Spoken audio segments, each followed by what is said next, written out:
ओम नमः शिवाय। जय महाकाल। दोस्तों, आप सबको पता है कि सावन का बहुत ही पवित्र महीना चल रहा है और आ गई है सावन की अष्टमी तिथि, जो कि इस पर्व को बहुत ही खास और बहुत विशेष बनाती है। ये वीडियो खासकर है अमीर बनने के लिए। अगर आप भी घर में धन संपदा की बहुत कमी है, माता लक्ष्मी का वास आपके घर में नहीं होता, या फिर आप कर्ज में डूबे जा रहे हैं, आप हमेशा कर्ज में ही रहते हैं, तो यह जो आपके लिए है, पूज्य गुरुजी की कथा सुनकर बहुत अच्छे से बताऊंगा।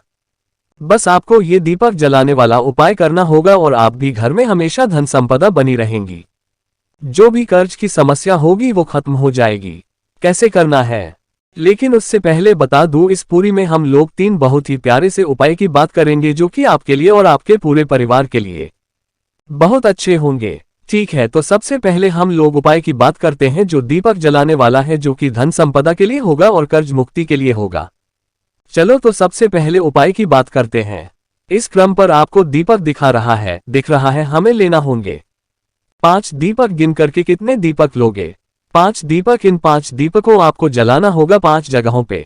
5 दीपक को 5 जगह पे चलाओगे। जैसे सबसे पहला जो दीपक आपको लगाना होगा, वो लगाना होगा शाम के टाइम पे, काल में बेल पेड़ के नीचे घी का दिया, लंबी बत्ती का। कौन सा घी का दिया? लंबी बत्ती का, बेल पेड़ के नीचे लगाओगे पहला दीपक। ठीक है, चलो, पहला हो गया। दूसरा दीपक आपको लगाना होगा पीपल पेड़ के नीचे। कब लगाओगे? पीपल पेड़ के नीचे शाम के टाइम पे, दोष काल में लगाओगे दूसरा दीपक। और ये दूसरा दीपक जो लगाओगे, ये आपको लगाना होगा घी का दिया, गोल बत्ती का। लंबी बत्ती का पीपल पेड़ के नीचे नहीं लगता है, इसलिए गोल बत्ती का दिया लगाएंगे घी का। ठीक है, दूसरा दीपक हो गया।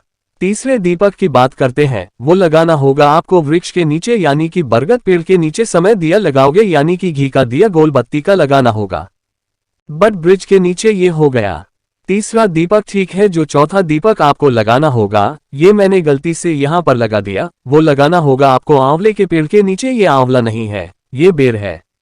आपने गलती से फोटो लगा दिया। आंवले पेड़ के नीचे लगाओगे और जो आंवले पेड़ के नीचे दीपक लगाओगे, वो घी का दिया। लंबी बत्ती का कभी भी आंवले पेड़ के नीचे गोल बत्ती का दिया नहीं लगता। हमेशा प्रमाण माना गया है कि आंवले के पेड़ के नीचे लंबी बत्ती का ही दिया लगाना है। ठीक है, 4 दीपक हो गए। और जो 5वां दीपक लगाओगे, आप अपने घर के चौखट पे लगाओगे। कहां पे? आप अपने घर की चौखट पे। ये उपाय बिल्कुल डिफरेंट है। एक उपाय कल गुरु जी ने मैनपुरी की कथा में बताया था, ये उपाय दूसरा है। वो उपाय दूसरा था। ठीक है, दोनों उपायों में कंफ्यूज नहीं होना है, इस चीज का विशेष ध्यान रखिएगा। ये उपाय बिल्कुल डिफरेंट है उस उपाय से। तो ये 5वां दीपक कहाँ लगाओगे? अपने घर के बाहर। अब घर के बाहर जो दीपक लगाओगे चौखट पे, वो लगाओगे घी का दिया, लंबी बत्ती का। घर के बाहर भी आपको गोल बत्ती का दिया नहीं लगाना है, लंबी बत्ती का दिया लगाना है, क्योंकि लंबी बत्ती का जी दिया जब हम लगाते हैं तो वो होता है माता लक्ष्मी के लिए, और जब लंबा होगा दिया तो माता लक्ष्मी की लंबाई भी क्या होगी? आपकी लंबी होगी। ठीक है, समझ में एक के बाद मेरी। तो इन 5 जगहों पर दीपक लगाना स्टार्ट कर दो। कब लगाना है? किसी विशेष दिन, जैसे सावन की अष्टमी तिथि आ जाए, एकादशी आ जाए, शिवरात्रि आ जाए, उस दिन इन 5 दीपक को लगाना स्टार्ट करो। इन 5 जगहों पे आपके घर में हमेशा धन संपदा बनी रहेंगी। कभी भी माता लक्ष्मी की कमी आपके घर में हो ही नहीं सकती।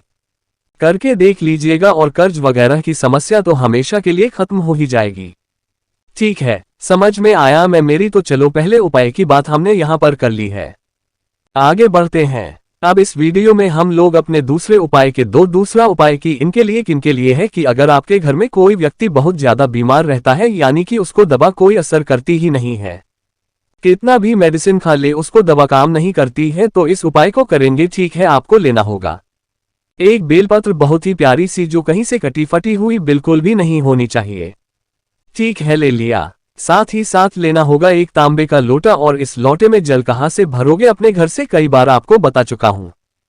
ठीक है, जल भर लिया और उसके बाद लेकर चले जाओगे उस कलश को महादेव के शिवलिंग के पास। इस उपाय को घर पे नहीं कर सकते, सिर्फ और सिर्फ आपको मंदिर में ही करना है। ठीक है, फेस रखना उत्तर दिशा, यानी कि नॉर्थ डायरेक्शन। जो एक बेलपत्र है आपके पास में ना, उस एक बेलपत्र को महादेव के शिवलिंग के ठीक ऊपर समर्पित करोगे। श्री शिवाय नमस्तुभ्यम का ध्यान करते हुए, और जो एक लोटा जल आप अपने पास से घर से लेके आए हो, वो यहीं पे समर्पित करना। सारा उपाय अब यहीं से स्टार्ट होता है। तो जल समर्पित करोगे, जल बहता हुआ ये जलाधारी से नीचे गिरेगा ना। इस जल को यहां से रोक लेना। ठीक है, रोक लिया। रोकने के बाद क्या करेंगे? इस बेलपत्र को भी यहां से क्या करेंगे?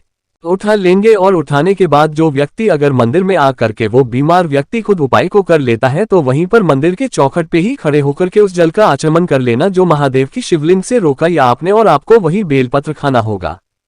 लेकिन यहाँ पर एक नाम आपको बोलना होगा महादेव का। वो कौन सा नाम है? मणिभद्र के नाम से वो महादेव का नाम नहीं है। आपको नाम बोलना होगा। किसका नाम? मणिभद्र के नाम से सबसे पहले उस जल का आचमन करना है और वो जो एक बेलपत्र आपने महादेव की शिवलिंग से उठा रखी है उस एक बेलपत्र को तोड़फोड़ करके आपको वहीं पर खा लेना होगा। मणिभद्र के नाम से खोगे भैया जो बेलपत्र हम खाते हैं वो हमारे मुंह में छाले निकल आते हैं। अगर ऐसे सिचुएशन है तो उस बेलपत्र को ले जाओ, घर में सूखा लो। सूखने के बाद जब वो सूख जाए, बिल्कुल एकदम खड़ा हो जाए ना, उसको किसी चीज में 30 लोगों और पीसने के बाद उसका पाउडर बना लो और उसके बाद हल्का हल्का करके खाना स्टार्ट करो। मणिभद्र के नाम से जो भी बीमारियां होंगी आपकी खत्म होंगी। लेकिन अगर उस व्यक्ति को खुद उपाय नहीं कर सकता तो सेम प्रोसेस आप ले जाओगे, अपने घर पर भी उस वक्त से कराओगे।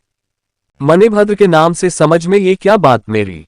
तो दूसरे उपाय को करिएगा मणिभद्र के नाम से और उसकी जो भी बीमारियां होंगी वो धीरे धीरे करके खत्म जरूर हो जाएंगे। ठीक है, चलो 2 उपाय की बात हो गई है, आगे बढ़ते हैं। अब इस वीडियो में हम लोग अपने तीसरे उपायों की तरफ। तीसरा उपाय जब भी अष्टमी तिथि या फिर जब भी नवमी तिथि आती है मैं आपको जरूर बताता हूं, क्योंकि कर्ज मुक्ति के लिए, कर्ज को खत्म करने के लिए ना इससे सुंदर उपाय हो ही नहीं सकता। मैं आपसे बता रहा हूं बहुत इफेक्टिव उपाय। देखो क्या करना होगा, आपको लेना होगा इस तरीके से बेल का फल। ठीक है, लेकिन अब बेल का फल लेने से पहले एक छोटा सा काम कर दो और वो कर दो वीडियो को लाइक, और जितने भी भाई बहन अचानक से चैनल पे आए ना जल्दी से चैनल को सब्सक्राइब कर दीजिएगा। ठीक है, अब बेल का फल तो ले लिया, तो बेल के फल को आप फाड़ लेना, काट लेना, और काटने के बाद जिसके अंदर का जो गुदा आएगा ना, जो मतलब निकलता है ना गुदा निकलता है, उस बूढ़े को सुखा लेना। लेकिन कहेंगे भैया आज के टाइम पे हमें बेल का फल नहीं मिलता, हम लोग परेशान रहते हैं, क्या करें? तो आपको मार्केट में इस तरीके से सूखा बेल आसानी से इजली अवेलेबल हो जाएगा, ले लेना। ठीक है, और लेने के बाद इस सूखे बेल के 9 टुकड़े करोगे। कितने टुकड़े करोगे? 9 टुकड़े कर लेना, गिनकर के एक भी काम, एक भी ज्यादा नहीं, 9 टुकड़े करना। ठीक है, 9 टुकड़े करने के साथ साथ हमें लेना होगा इस तरीके से सफेद, कौन सा व्हाइट आपको दिल लेना है, काला तिल ले, सफेद दिल लेना। अब इन सभी चीजों के साथ आपको करना होगा हम अब हवन करने का यहाँ एक प्रोसेस है, एक नियम है।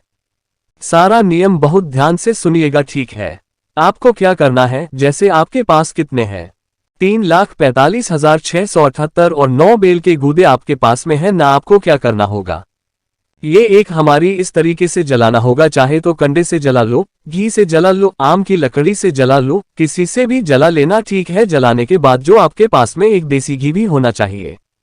कौन सा देसी घी भी होना चाहिए? उस देसी घी में आपको एक एक बेल का गूदा, जैसे पहला बेल का गूदा इस घी में डुबाना और आपको महादेव का श्री शिवाय नमः और माता सती यानी कि भोले शंकर और माता सती का नाम लेकर के आपको इसमें डाल देना है।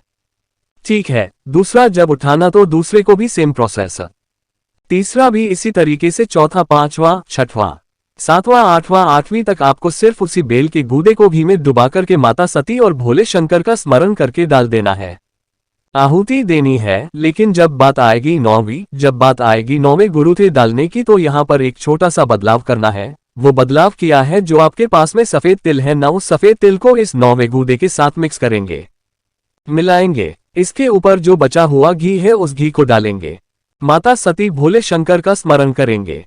जो व्यक्ति आपका पैसा वापस नहीं कर रहा है उस व्यक्ति का नाम और गोत्र बोलेंगे।